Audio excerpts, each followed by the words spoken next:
नमस्कार, मैं पूजा शर्मा। आप सभी का उज्जवल न्यूज में बहुत बहुत स्वागत है। और इस वक्त मैं मौजूद हूँ त्यागराज स्टेडियम के सामने वाली सोसाइटी में आप मेरे पीछे देख सकते हैं जगन्नाथ मंदिर आने वाली 7 जुलाई को है बड़े ही भव्य रूप से रथ यात्रा निकाली जा रही है। जिस रथ यात्रा में 7 से 19 जुलाई तक जो है कार्यक्रम रखा गया है, प्रोग्राम रखा है और किस तरह से रूट रहेंगे, क्या क्या आकर्षण का केंद्र रहेगा इस कार्यक्रम में।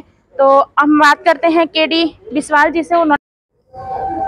नमस्कार सर, आपका उज्जवल न्यूज में बहुत बहुत स्वागत है। पहले अपना नाम बताइए सर। नमस्कार, जय जगन्नाथ। मेरा नाम केडी बिस्वाल है और मैं यहाँ जनरल सेक्रेटरी हूँ।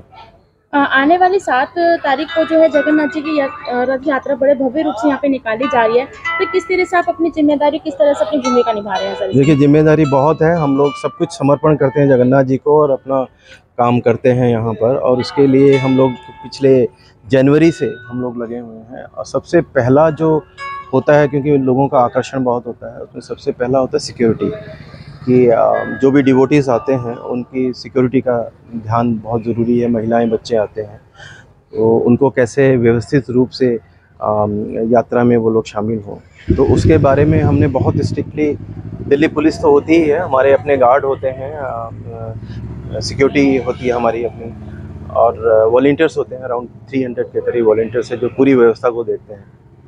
उसके साथ हमने मेडिकल फैसिलिटीज़, हमारा एक एम्बुलेंस आता है जो कि एम्बुलेंस रहता है पूरा, और रथ यात्रा के दौरान भी एम्बुलेंस रहता है। डॉक्टर्स होते हैं, वो डॉक्टर्स भी यहाँ अवेलेबल रहेंगे कि कोई भी अगर इस तरह का मेडिकल की ज़रूरत पड़े तो वो कर पाए। उसके बाद हम लोगों ने भंडारा रखा हुआ है। 15,000 लोगों का भंडारा है यहाँ पर, क्योंकि संडे है, काफ़ी लोगों का आने का उम्मीद है। पिछली बार हमने 10,000 का रखा था, 12,000 से ऊपर लोगों ने भंडारा। पहले से जो यात्रा आपने जो पिछले साल आपने जो रथ यात्रा निकाली, इस रथ यात्रा में क्या नया आकर्षण देखने को मिलेगा लोग? यहाँ आकर्षण ये है कि हमने पूरे हिंदुस्तान को एक जगह इकट्ठा करने की कोशिश की है। हमारे यहाँ कुछ यहाँ स्टॉल लगेंगे जिसमें राजस्थान, महाराष्ट्र, उड़ीसा, वहाँ की जो चीज़ें हैं वो लोग ये लगाएंगे। और जो हमारा सांस्कृतिक कार्यक्रम होगा शाम को 7 बजे से और 9:30 बजे तक डेली, उसमें भी क्लासिकल डांस, हमारे पूरे भारत के डांसर्स जो क्लासिकल हमारे डांस हैं वो सब यहाँ परफॉर्म करेंगे। लोक नृत्य हैं, जैसे राजस्थान का लोक नृत्य है हमारा, गरबा है एक बहुत, वो भी है इसमें, पंजाब का लोक नृत्य है। ये सारी चीज़ें उसमें रहेंगी, तो वो एक बहुत अच्छा आकर्षण रहेगा। छोटे बच्चों के लिए छोटे छोटे झूले भी होंगे, खाने पीने का होगा। तो ये एक मेला की तरह रहेगा पूरे 19 तारीख तक यहाँ पर। जैसे कि आपने जगन्नाथ जी की रथ यात्रा से कहा जाता है कि वो वेकेशंस पे जाते हैं अपनी मौसी माँ के घर, तो उसके बारे में क्या बताना चाहेंगे? हाँ, ये एक लंबी स्टोरी है, बट मैं शॉर्ट में बोल देता हूँ कि जब इंद्रद्युम्न जो राजा थे और मंदिर का निर्माण हो गया, तो इंद्रद्युम्न जी ने भगवान ने पूछा इंद्रद्युम्न से कि आपको क्या वरदान चाहिए, आप क्या चाहते हैं। तो उनका जवाब था कि प्रभु, मेरे को सिर्फ एक ही वरदान चाहिए कि मेरे वंश में कोई ना रहे, कि मेरे आगे कोई ना रहे जो ये बोले कि मेरे बाप ने या मेरे दादा ने या मेरे परदादा ने ये मंदिर बनाया था। तो ये बहुत बड़ी बात है। तो उनकी जो वाइफ थी गुंडीचा, उनको फिर महाप्रभु ने ये आशीर्वाद दिया था कि मैं आपके घर में आऊँगा, साल में एक बार 9 दिन के लिए आपके घर में मैं रह के और फिर मैं जाऊँगा। तो वो परंपरा तब से चली आ रही है। गुंडीचा मंदिर इसलिए कहा जाता है गुंडीचा माँ का। और वो एक अच्छा, एक अलग से होता है कि वहाँ पे हर लोग जाते हैं, डेली लोग जाके वहाँ दर्शन करते हैं। उनका वहाँ पे प्रसाद वगैरह बहुत ही स्वादिष्ट, और भगवान जी का प्रसाद तो खैर है ही, वो तो दिव्य प्रसाद है उनका। तो कई तरह के व्यंजन उनके लिए बनाए जाते हैं। तो जो भगवान के व्यंजन होते हैं वो हमारे इनको डिवोटीज को भी मिलता है। तो वो भी एक बहुत अच्छा एक अट्रैक्शन होता है। तो उसमें जो पूरे 9 दिन जो जगन्नाथ जी अपनी मौसी माँ के घर जाने वाले हैं, तो उसके कल्चरल प्रोग्राम कैसे रहने वाले हैं? कल्चरल प्रोग्राम जैसे शाम का आरती हो जाएगा 7:30, उसके बाद 7:30 बजे के करीब वो कल्चरल प्रोग्राम हमारा शुरू हो जाएगा, तो साथ में ही होगा। और डिफरेंट डेज़ में डिफरेंट प्रोग्राम है, वो सारा एक हम लोग बना रहे हैं, फ्लेक्स उसके अंदर आ जाएगा।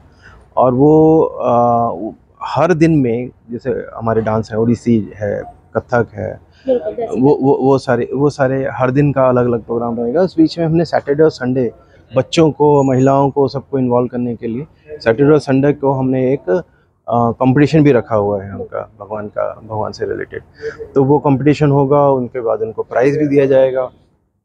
तो हमारे सनातन धर्म से रिलेटेड सारी चीज़ें, ताकि वो भी जाने कि ये है क्या। सनातन क्या है? हाँ, सनातन क्या है वो जाने। तो बचपन से ही उनको अगर ये शिक्षा दी जाए तो इस माध्यम से ये एक जगन्नाथ यात्रा महोत्सव में ये एक हमें प्लेटफॉर्म मिलता है जहाँ हम ये चीज़ें उनको बता सकते हैं या सिखा सकते हैं। तो आगे लोग क्या संदेश देना चाहेंगे, किस तरह से आप बोलना चाहेंगे? और संदेश में यही देना चाहूँगा कि कोई भी हमारा, मुझे काफ़ी दुख हुआ जो यूपी में हुआ अभी, वो हमारे लिए आई ओपनर है। हालांकि हमने पहले से ये सारी चीज़ इतने साल से हम कर रहे हैं, तो वो उससे हमें थोड़ा सा और अलर्ट रहना है कि कम से कम ऐसी जगह पे हम लोग इतना सिक्योरिटी की व्यवस्था करें और इस तरह की व्यवस्था करें कि ये स्टेप पेड वगैरह ये सब ना हो।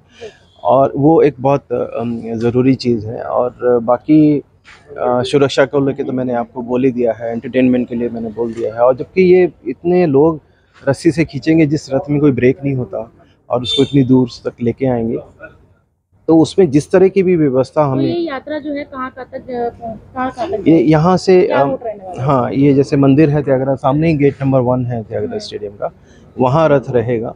भगवान यहाँ से पौंडी से होते हुए वो जाएंगे रथ में रुकेंगे और 3:30 बजे के करीब को खींचा जाएगा। रथ यहाँ से जाएगा सफदरजंग टर्मिनल से लेफ्ट होके विकास सदन से फिर INA।